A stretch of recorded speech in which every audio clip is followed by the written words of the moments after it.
Okay, let's get. We're going to have a little bit of fun today, for as far as best we possibly can. But we're going to have a little fun today. So this is our You Can Make It webinar, where our focus is on helping you to make it either as a business or make it as a design. Just quickly go over the rules today. It's an interactive learning experience. We strive for mastery here. And that's our goal. The next thing is that the why becomes as important, if not more important, than the how. And I want you to support and encourage each other and have a really good time. Those are pretty simple rules to follow, kind of fun. And that last one is my favorite, and it's the one that I think is the most important as well. Because in a fun environment, creativity can take place. The next thing is that this is a very open concept. So if you ask a question, and I've had people who've been a little critical, they're listening on the replay and they say, you stopped where you were going and you answered somebody's question. Yes, and I'm going to always do that. Because I think that you who've taken the time to be here are important, and your questions are important, and I want you to be able to ask and get some help if it's something I can help with, you know. And we've discussed before about the difference between support and something that we do on the Friday webinars. But I prefer to have that learning style. I prefer to have that learning environment. And you know, if that doesn't work out on the replay, then they don't have to watch the replay. That's all I have to say about that. I love to do public problem solving, and we're going to do one of those today. I would rather do that in public than in private and show you a screenshot, because a screenshot really doesn't tell you the process that it took to get there. I have always thought that software should be demonstrated live. It should never be demonstrated off of screenshots. And there are a lot of people that the webinars that they do are selling software that's demonstrated with screenshots and not the real thing. I think the real thing is the only thing that really matters. Okay, y'all agree with that? Let me know if you agree with that, because I think that's good feedback to have too.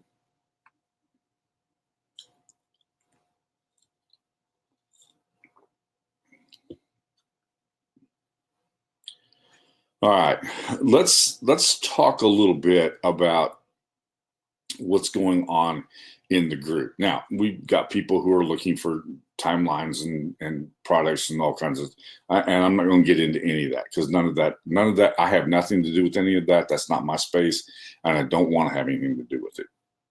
But what I do have everything to do with is this. Rose did this really, really cool, very, very simple little inspirational quote, and she dropped it in the group the other day. And, you know, this is something, these are very, very popular on all social media platforms. Just a little inspirational quote. You can do it in a Facebook story. She did it as a Facebook post. You can do it in Instagram. You can do it in Twitter. Those are just really, really cool. And I think that this is something that y'all need to consider, okay? And take a careful look at, because this is something that you can do. And I'll let you in on a little tiny secret. I'm not going to take this very far, but this little hashtag thing right here, this is a great way. This is a great way for you to be able to tag yourself and become recognized as somebody who's important in that industry. The next thing is, and she did this, and I thought this was really cool, following Eric's advice from Friday's webinar on using our own unique photos. And so she took a picture of her child, who's got to be one of the cutest things I've ever seen in my life. And she posted this and said, if you're having support issues, don't look like this. I thought that was great. That's a great thing to do. And so I really appreciate Rose taking the time to do that. And then to also say, hey, I took the advice from the Friday webinar and put it to work. Using your own photos is still maybe the most important thing that you can do. And we've talked about equipment several times, but the best investment that I ever made, period, besides the tripod, but the best investment I've ever made has been a remote control that takes the photos remotely. It's the best thing I've ever done, because at 6'5", and I have a grandson that's you know, short. When he was 3, he was really short. He's really big for his age, but to get my camera down there to an angle where it would work, it was easier to be able to put it on a short stand and then not be trying to touch the screen with my finger. I could do it with the remote. Cost me $12. The best investment that I've ever made. It makes sure your photos look clearer, they look crisper, they look sharp, and it allows you to be able to get one hand in one direction and the other one in another direction, and which we have to do a lot with one particular style, and that's called a selfie. Or if I'm trying to take a picture of a crowd, or if I'm trying to take a picture from down low, that little remote is the best thing that you could ever do. So if you don't have one, I'd highly encourage you to find a remote control for your phone. Yep, I totally agree, Thomas. I have that with me everywhere. I have to remember to take it out and plug it in once in a while, but I literally take it with me everywhere because I have my phone and I have my remote. And if I have my phone and my remote, I can do the very thing that Rose just did here, and that is grab something that that I didn't expect to have happen and go, wow, that's cool. Click, I got it. So yes, I highly recommend that you do that. And then she just took the picture of her child and removed the background and stuck it in here and made an amazing looking graphic out of that. But that brings me to the next thing, and that is you need to be posting. And Jean's always reminding us. And I didn't see Jean this morning. Did anybody else see Jean? I did not see Jean. Jean, if you're on, let us know. I didn't think I saw you. It wouldn't be a Friday webinar without Jean. And I haven't seen Jean I haven't seen a comment from Jean for a little bit. So apparently Jean's not on with us today. That always concerns me. Anytime somebody's not here, you matter to me. You're important to me. And I want you to know that. All right. Couple of things I want you to see here. When I made this, I wanted to remind people to be posting in the group. Okay. Now there's a couple of things here that I want you to see. One is that I took the announcement, your post should be right here. I took that and off-centered it just a little bit. Sometimes, because there's something that we're going to talk about in just a minute on Facebook that you need to get your head wrapped around. And I purposely did it here. I offset this because you expect things to be centered, so I offset it. Because Facebook is a battle for attention, and anything that you can do that's very subtle that can cause people to go, did he make a mistake and not center that, or what it is? Looks like a nose. I don't know. Maybe it does look like a nose. Look like an arrow to me. But yeah, you want to get that capture attention. You've got to capture that attention. I'm fascinated that y'all are seeing a nose there because I'm not seeing it. But I guess with a little bit of help, it could easily look like a nose. But that's not the important thing. The important thing is that, number one, you're not making posts. That's a concern. Use the group for the purpose of making posts. Don't use the group for the purpose of complaining. People are doing that enough as it is. Use the group for the purpose of making posts so that we can point out the fact that your arrow looks like a nose or something. It doesn't really matter to me, but it allows us the ability and the opportunity to test out ideas. Okay. That's the first thing I want you to see from this. The second thing that I want you to see, I'm going to show you this, is that, do you notice how, let's look at this one over here first. Do you notice how with this very light colored background that this kind of fades into the whole experience here, and this one does not? Just a slight frame around the outside of that centered it. It centered the attention. It made you realize this is not part of the the feed, the timeline feed that's going on. Instead, this is an actual image and it's a post. That's a really little thing. It's a really subtle thing, but I'm noticing a trend in this direction, and that is that you will see, I've never been a big fan of putting a border around the outside of an image, but when you have a really, really light image like this, it's a good idea to do what we've done right here, and that is to add a border around the outside of it so that it does that other thing. It's that disruption thing. It's that surprise factor. It's that attention getting. When Periscope was real popular, Grant Cardone used to go, "Hey, hey, hey, you, come back here," and he did that to get people's attention. That's how he started, and so. And I think that's a good idea. I think that anything that we can do that grabs somebody's attention can make a big difference. So I'm scrolling through my news feed and I'm looking for something that would be a good example of this.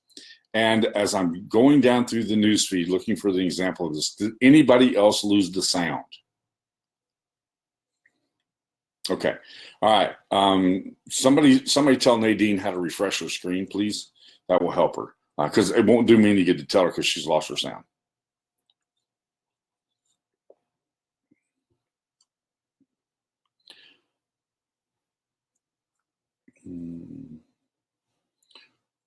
Ray, point that out to her. Just F5. She may miss that. She may not know what that is. Okay, good. All right. But again, just trying to disrupt the flow. So I'm just scrolling through my news feed really, really fast to try to find something that captures my attention. And guess who I found? I found our very own Elle. She was there, and I thought it was really, really cool that she was there. And she was in my newsfeed. But look at this image that she put here. Does that get your attention or what? That is she did a beautiful job with that. Do y'all agree with that?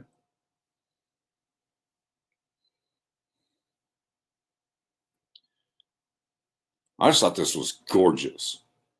And it caught my attention. It did the thing that you need to be able to do on Facebook, and that's catch somebody's attention. I agree, Mary. It was not too busy, but it did. It was simple and classy, but it caught my attention, and I really liked it. There's no question about what this is: streaming TV. I just thought it was really, really good. It's a good example of a simple, classy design, and I really liked it. So kudos to Elle because that did exactly what we would expect it to do. It captured my attention, which is what I say we're trying to do in Facebook. Now let's talk about 3 social media platforms real quickly. Okay, because Facebook, we need to be able to capture somebody's attention. So here are the 3 most popular social media channels as of right now. We have Facebook, YouTube, and Instagram. They kind of fall in too many. They kind of fall in 2 very broad categories right here. Okay, they fall in 2 broad categories. Facebook. Nobody's going to Facebook to look for answers to anything. Would y'all agree with that? You're just scrolling through. What I'm looking for is I'm looking for pictures of my grandkids. That's what I'm looking for, and that's my first thing I'm looking for. I want to make sure I see pictures of my grandkids. But Facebook says, "Get my attention, or I'm going to ignore you." That's how Facebook works. YouTube, on the other hand, is a keyword search tool, and it is number 2, right behind Google. Yeah, people are going to Facebook to be entertained, to make some connection, but to be entertained is primarily the purpose of people going to Facebook. So, if that is the reason why they're there, if that's the reason why they're there, then we have to capture their attention. If they're looking for connection and entertainment, then we have to do something to capture their attention. Facebook has now made it possible to turn the sound off on videos. And so most people have the sound off and the video on their Facebook newsfeed. Most people do. How you do it, I don't know. But I know most people, that's how they do that. And so I do a live feed 4 times a week. I've averaged 1 a day it will be 3 years on the 19th of July. I've averaged 1 live feed a day, however many days that is. It's approaching 1,000 days or more. I've done a live feed averaging every day for 3 years on the 19th of July. And over that time period, it's been increasingly more difficult to get people's attention. And now that they can turn the sound off, when I do the live feed, you don't even hear me. So what I've started doing is making a hand gesture. I use my hand in the picture at the very beginning of the live feed because I'm trying to get people's attention. If you're doing it with imagery, you have to do something like this, or you have to do something like this, and that is frame, disrupt, do something that disrupts the attention, that breaks the flow. Otherwise, they will go right past you. Okay, so Facebook's all about getting people's attention. YouTube, on the other hand, YouTube is an information channel, and people go there searching for, how do I fix the carburetor on my lawnmower? That kind of a thing. And so it's keyword driven. Now, but keep that in mind, because there's a trend now that provides a great opportunity for us. I want you to see this. I did this search. I took the keyword, I searched in YouTube, and the problem with a GIF on a post is that you can't click on it. That's the problem. Facebook allowed us to do that initially, and then they stopped allowing you to be able to do that. I agree, but I'm a bigger fan of live video and amazing images. Those two things seem to work out better than a GIF. I need something that people can click on. I want them to be able to take the next action. And while this is not a lesson on Facebook, understanding how it works makes a big difference. And so, and if anybody has questions about that, feel free to ask. But it is it's a battle for attention. Instagram's still about the images. However, Instagram, and this is, I learned something on Monday on my live feeds, and I've only ever used just my phone to do my live feeds from. I was having a difficult time being able to type in the post that goes with the live feed. And I thought, that's kind of dumb. So what I started doing is using my laptop, typing out everything that I was going to put in it, and then saving it in Evernote, copying it from Evernote, and pasting it in on my live feed. And I went, well, duh, that makes a lot of sense. You can do exactly the same thing with Instagram. Instagram doesn't give you a lot of space, doesn't give you a lot of flexibility with your images, but you can actually copy and paste into Instagram, and you can make an amazing post. You can make a longer post. You can do some really cool stuff with it. So that's all I'm going to say about Instagram, because it's still all about the images. Make amazing images, and you'll be able to attract people in Instagram. What I want you to see is this. YouTube now has a great opportunity for you, okay?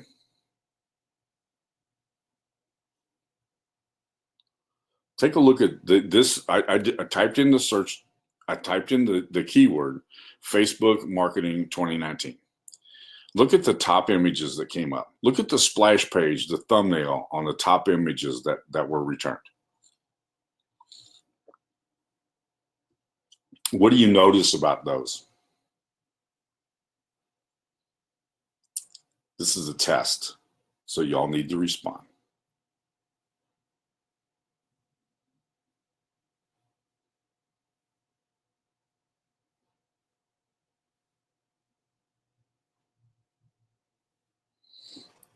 Okay. They all have a picture of the person. The Shopify is actually an ad. I probably should have scrolled past that. However, I did want you to see that. They all have faces. That's important. The second thing is look at the variety now that's there. Do you notice that the top one up here actually has a funky little border around the inside of it, right? It helps to capture your attention. But there's just this is different than the splash pages were just 3 months ago. What I want you to see is that this is an opportunity. You see, this is an opportunity. This is an opportunity. You can go back to those people who have a ton of video on YouTube and say, hey, let me get some attention for you by changing your thumbnail. Right? and use just exactly what I did right here. I'm telling you how to sell this, okay? So I want you to get this. Use exactly what I did right here and say, unless your thumbnails look like this, and by the way, mine don't, but unless your thumbnails look like this, you're going to have a hard time competing for attention. Because even though it's keyword driven, guess what catches people's attention? It's still going to be the splash image. This is an opportunity, right? I want you to see it that way, all right? Because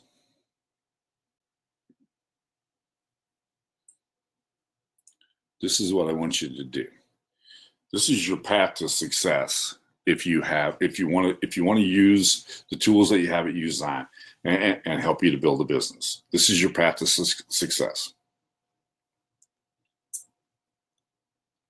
Yeah, for a long time, I had a black screen on mine because it stood out.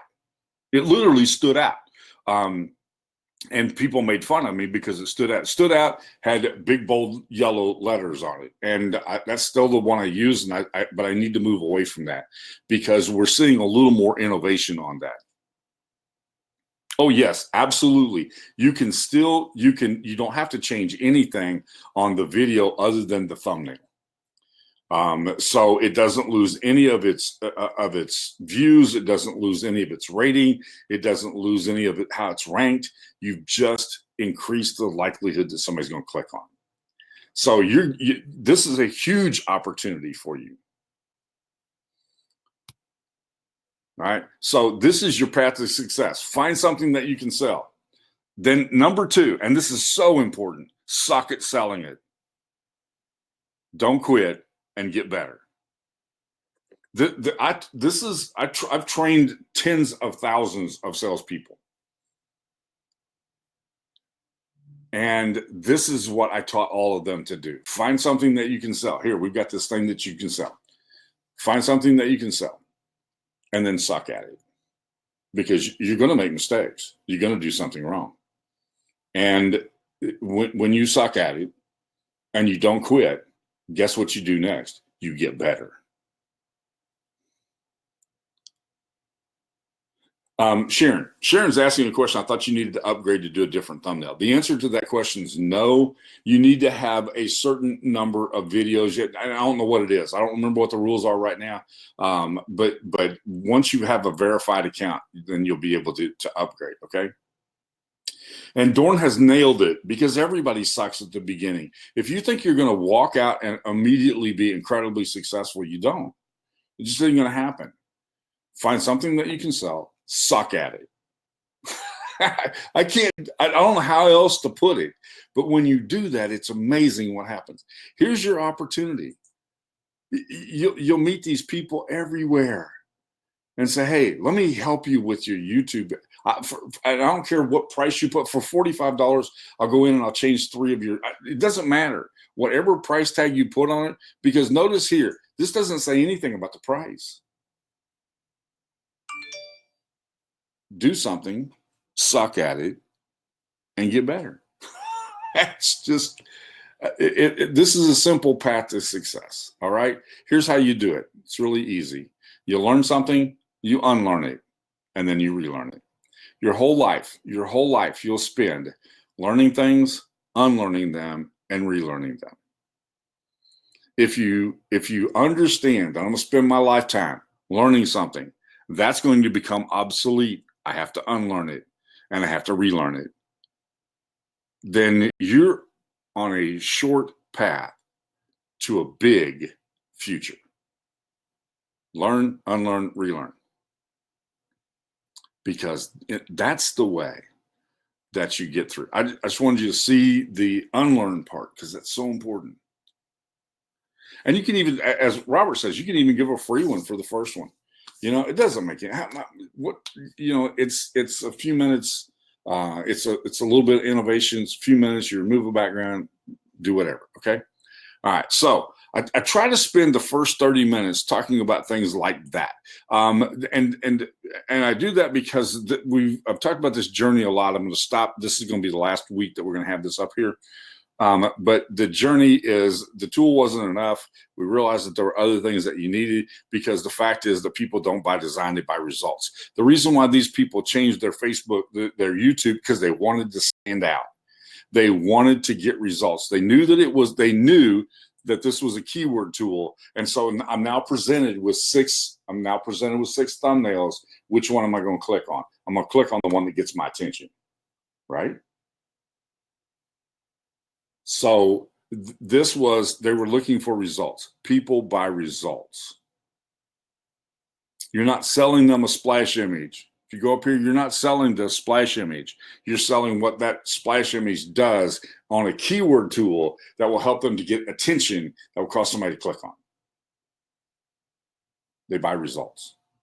Keep that in mind. You will suck at it because you'll try to sell the product instead of the results.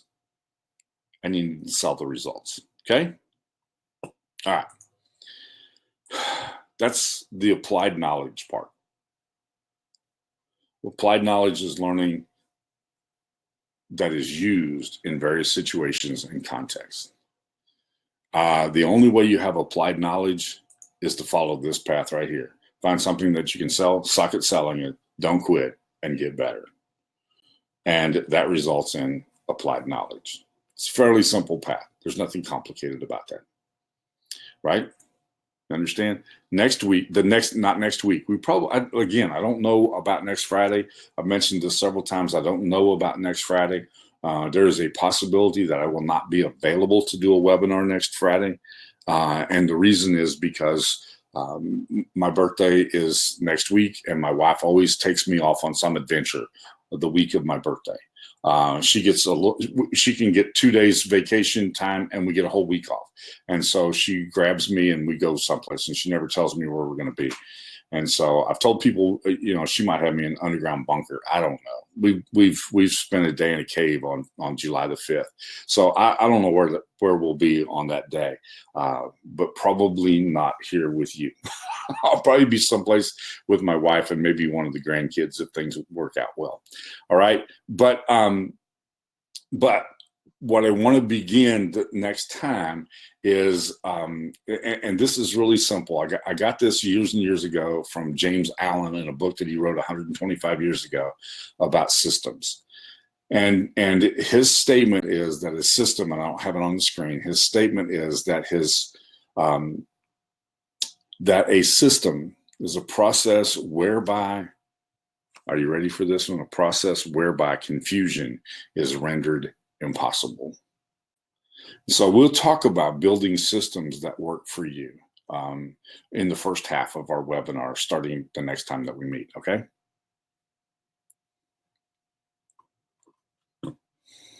Hey, it'll be interesting, Pete, when you talk about going to the moon and back, because, we're about to celebrate the 50th anniversary of the moon landing, which I can see, and y'all remember when we talked about that, I can actually see the mock-up of the lunar module that Warner von Braun and his team built up on the mountain in front of my house. And I see that all the time. So maybe it will be to the moon and back. All right. Just simply trying to tell you to sell what you got. It'll make all the difference in the world. A system is a process that renders confusion impossible. That renders confusion impossible. That's different than eliminating confusion. And I'll talk about that the next time that we meet, okay? All right, let's talk about resizing, because we run into that issue last week. And so I'm gonna have a little fun. We're gonna resize some images, and I'm gonna show you, I was missing a step, and I couldn't, sometimes by the end of the webinar, I struggled to remember what I'm supposed to be remembering. And particularly right now, I'm doing that more so than I care to admit. But I want to talk about resizing images in just a little bit, and we're going to use a couple of these tools right here to do that with, okay? All right, so if you're all ready, let's go to the canvas, and we'll begin our work on the canvas, okay? Let me change my screen, and we'll be ready to do that in just a moment. So y'all stick with me. We should not have an issue here.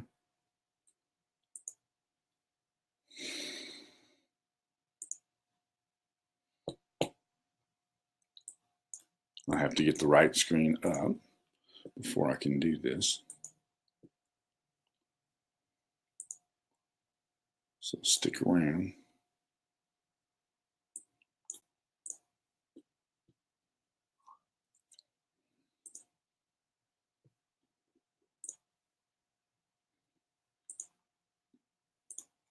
All right, you should be seeing my screen from the agenda.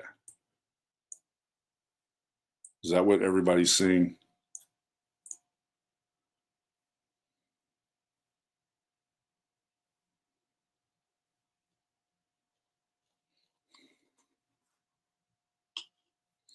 And y'all are seeing a nose there. And you're driving me nuts with the nose thing, but that's cool. We're having fun with it, all right? Maybe I should have, you go over here to the graphics, you see you got all kinds of, maybe I should have done this one right here instead, okay? But I didn't, and so here we are with the nose looking kind of thing. All right. Yes, I know. That's always an interesting. It's always an interesting adventure. The way that y'all think, because you think more about graphics than I do. And the moment somebody mentioned nose, you're exactly right, Ray. Everybody else saw it, and I'm like, okay. First of all, I'm gonna be really defensive because it's my nose that's there and not yours. Okay. Did I say nose ring? That'd be funny. All right, let's take a look at this. Where we're gonna fix these images. I brought 5 images into my grandson, and they're all this funky shape right here. Okay, and so what I'm gonna do now, I want you to notice something. I have all 5 of them stacked up on my screen. I just imported them one right after the other. And here's the thing to keep in mind. I have 5 of these here. I'm gonna click on the first one. I'm gonna hit the erase tool. I want you to see something. I didn't get anything. Does that mean the erase tool's broke? Somebody help me with this. Does that mean that the erase tool's broke? No, it just means that the image is too big. I took these on my phone. Images taken on my phone are like 4,300 by 3,000 pixels.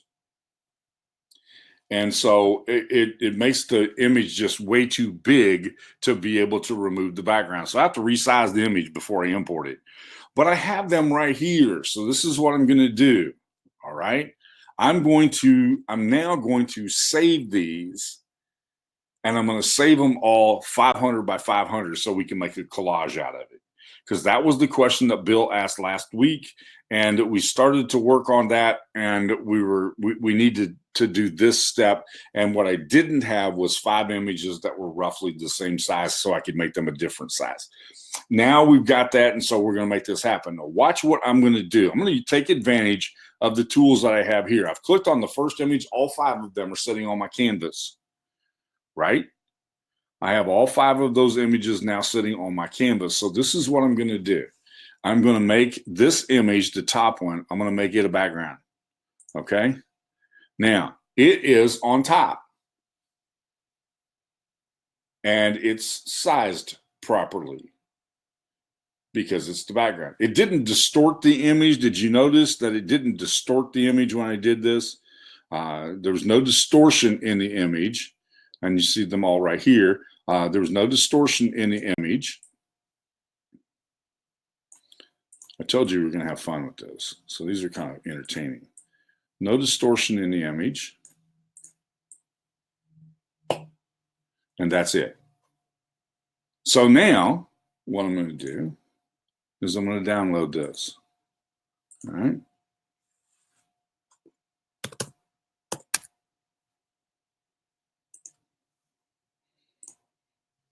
And I'm going to delete this one. And I'm going to show the off-screen elements here.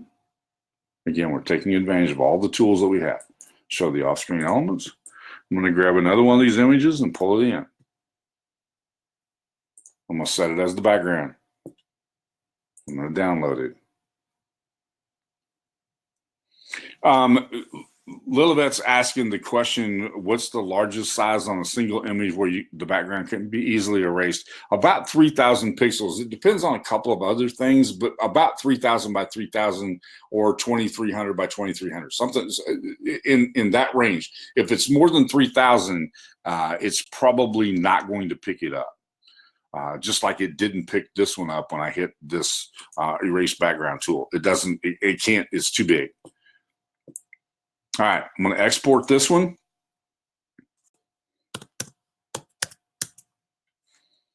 And I'm going to delete it, right? Grab this, set it as the background, save the image.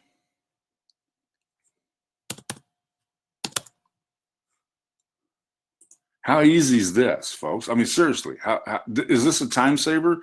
I imported every one of the images. I'm simply setting them on the canvas and hitting to make them a background.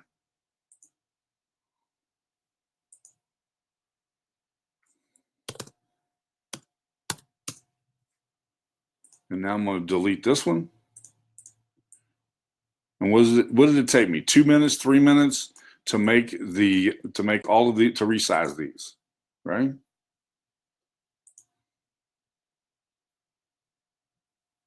Yes, it's just saving the canvas. That's all it's saving. That's the reason why this is such a slick trick. I imported all 5 of those, so I had them sitting on the canvas, so I didn't do the import while we were on, because I'm going to do it a second time, and I don't like to duplicate effort if I don't have to, okay?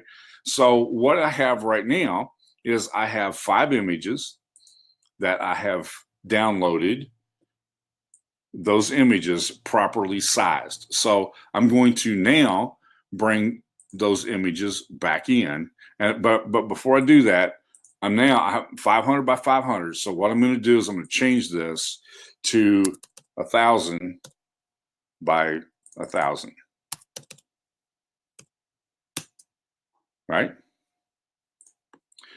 Saving them as JPEG, it just I could have saved them either way. It really doesn't make any difference because I'm not going to remove the background, and they don't have a transparent background. So in this particular case for this illustration, doesn't really make any difference whether I save them as a JPEG or a PNG.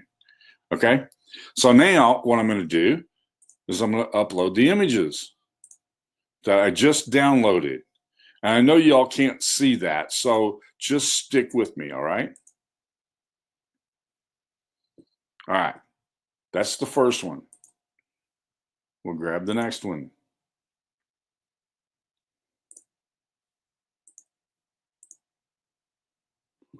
And now I'll import the third one.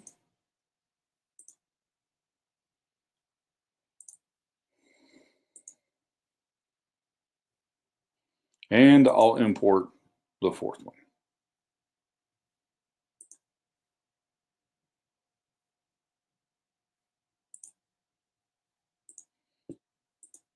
No, we cannot multiple select for uploading. I wish we could. That would be awesome. I was thinking of that as I was doing this morning. I went, man, it would just really be nice if we could mark all 4 of those and upload all of them at the same time. But the answer to the question is no, we can't. Not at this point can we do that. So now what I'm going to do is what Bill was asking about earlier. All right. Y'all with me? I don't have to position these perfectly. Why did I make them 500 by 500? Why did I make them 500 by 500?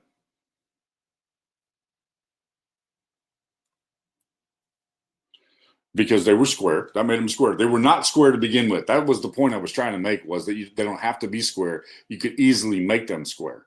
And then I'm going to make a collage. It's going to be 1,000 by 1,000. So simple math, which is the only kind I can do, was to make them 500 by 500, put them in 1,000 by 1,000 collage. Now I have these 4 images, okay?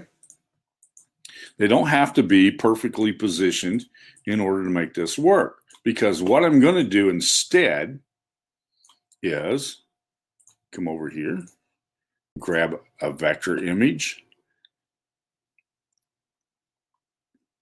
I'm looking for a shape. Eva, thank you. I appreciate you doing that. Thank you very much. Sam, if you've lost the sound, you're going to have to refresh. Somebody help Sam refresh, okay? All right, thank you very much. All right, now that I'm back over here, what I'm going to do is, and just FYI, instead of using this one right here, I prefer, which is really skinny, what I prefer to do instead is take a big one and make it skinny. All right.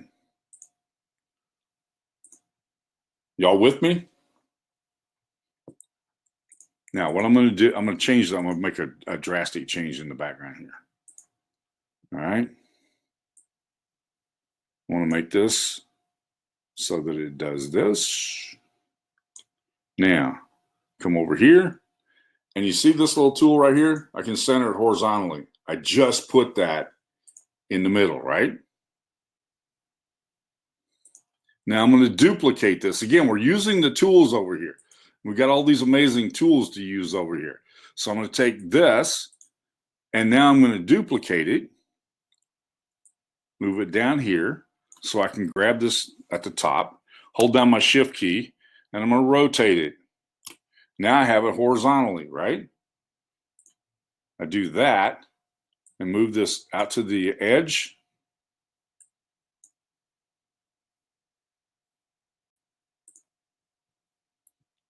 Now do you see what I've done? All right. Again, I'm using all of the tools that I have over on the side here. I used the set background to resize my images. How many of you would have picked set my background to resize your images? We resized 5 images and created this collage in less than 10 minutes.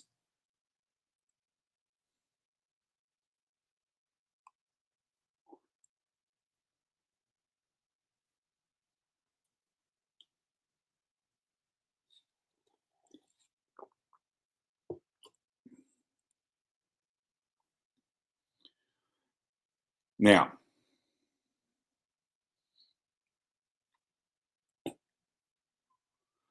I didn't put a 5th image on here because I wasn't sure. I couldn't remember which one of these they were. And this is actually the way I wanted this to go.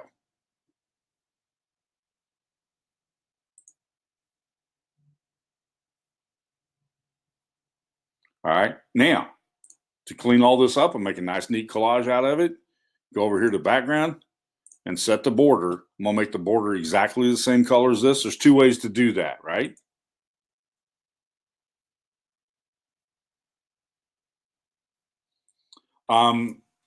Is the issue, Sharon, the images themselves, or are you trying to do like what we just did right here? Because I could have done this regardless of what size this was. And if we have enough time left, I'm going to show you a couple of things that we could do. All right. Because there's a couple of things you can do when you have multiple images in a single layout. All right. Okay, I have a couple of things that I can do here that's going to clean this up and make it look nice and neat and pretty. Okay. I'm going to put a border around the outside of this, and the border itself is going to be this border is going to be, let's see, how are we going to do this? This border is going to be this color right here. And so I actually picked it from here. But what I'm going to do in this case, just so I can show you the tool, I'm going to pick the color picker, and I'm going to come over and grab this. So now the border is that color. See?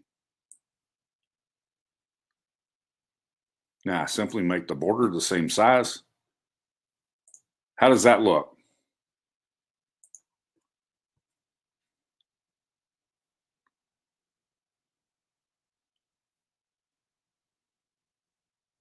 All right. The question was, how did you pick the color picker? Grant asked about the color picker. So when I click on this right here, I can go to a color palette, which I have multiple of those. I can also have saved colors right here, or I can grab this little color picker right here, and you'll notice that this as soon as it comes on the canvas, I get this little eyedropper thing, which is a universal icon for a color picker, and I can do that. All right.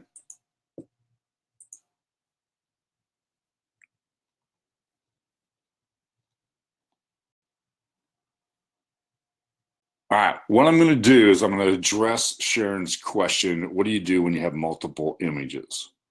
All right.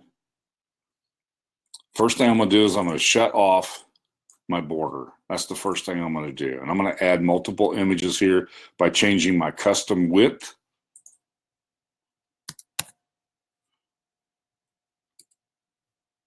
to 2000. All right. So now this is what I have instead.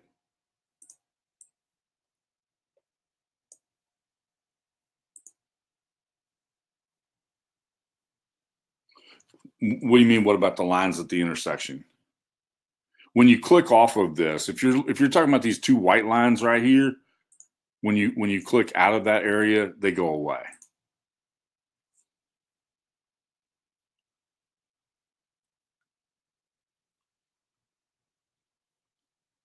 All right. Now, let me go over here and find something that is a different picture. All right. Completely different size.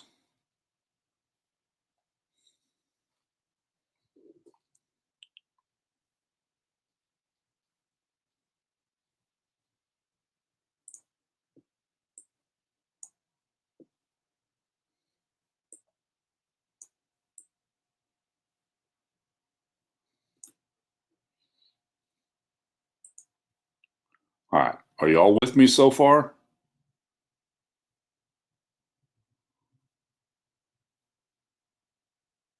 All right. In this case, what I'm going to do, because it kind of digged the green color here, I'm going to come over here, click on this divider first, come up here, grab my color picker, and I'm going to pick that color.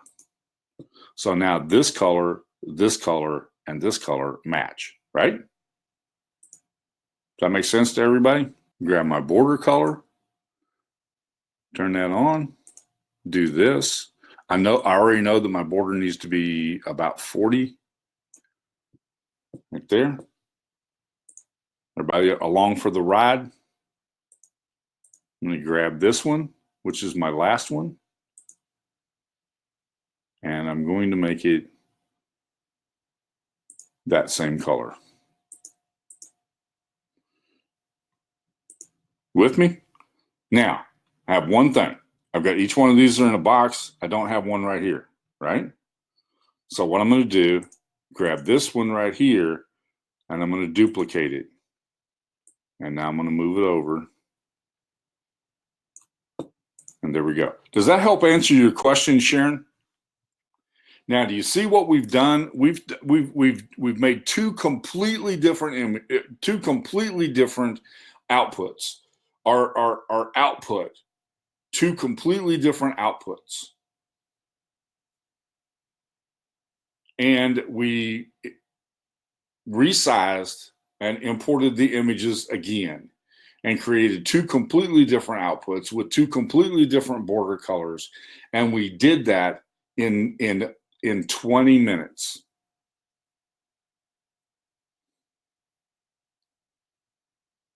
So when you go back and take a look at our agenda and we look at those splash pages, how easy would this be to do?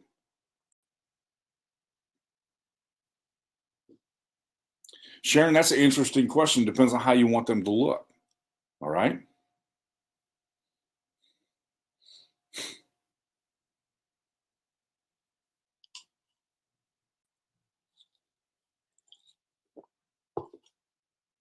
I also picked up this color here. See how this kind of all bleeds together?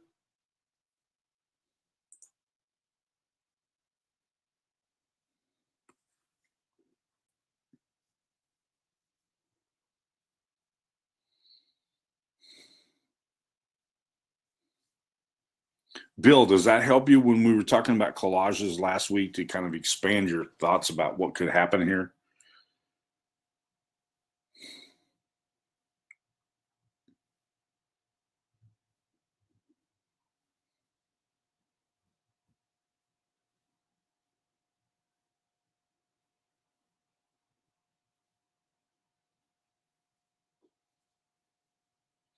If I bring, here's something that will help you. Now, if I bring that fifth image, just for fun, we'll bring the fifth image in.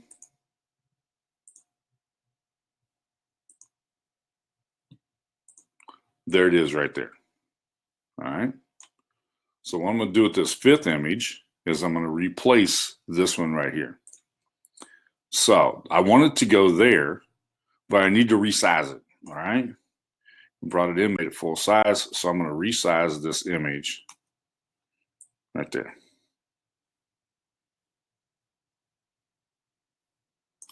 Now, one more tool that we need to take a look at and we'll be done. I'm not too worried about the DPI because 99% of my images are going to go on the web, and so 72 DPI is going to be fine. I'm not going to make the image any clearer by setting it at 300 and then exporting it and trying to import it, and I just don't play that game. So what I'm going to do is I'm going to eliminate the original image here. All right. I had a bunch of those at one time, James. We actually had like, I don't know, 5 or 6 of those. And if I went back into the archives, I've got them saved in a folder on my dashboard. But I didn't even think about them for this particular exercise. So I've deleted the last one. All right. And now what I'm going to do is bring this over here, and I'm going to set him right there. And then the final thing I'm going to do is I'm going to send this one to the back. There you go.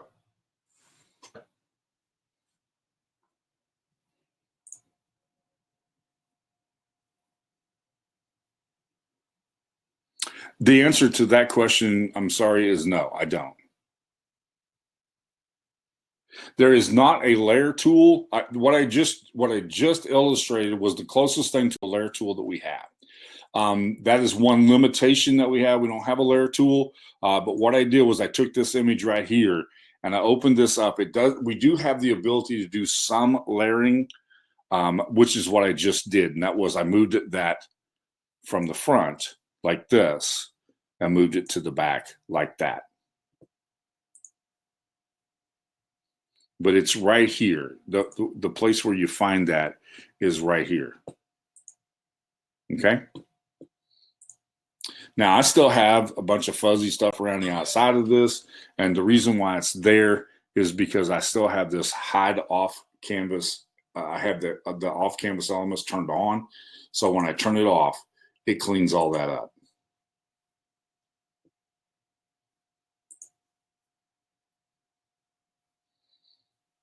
All right, what do you all think? Is that easy enough to do?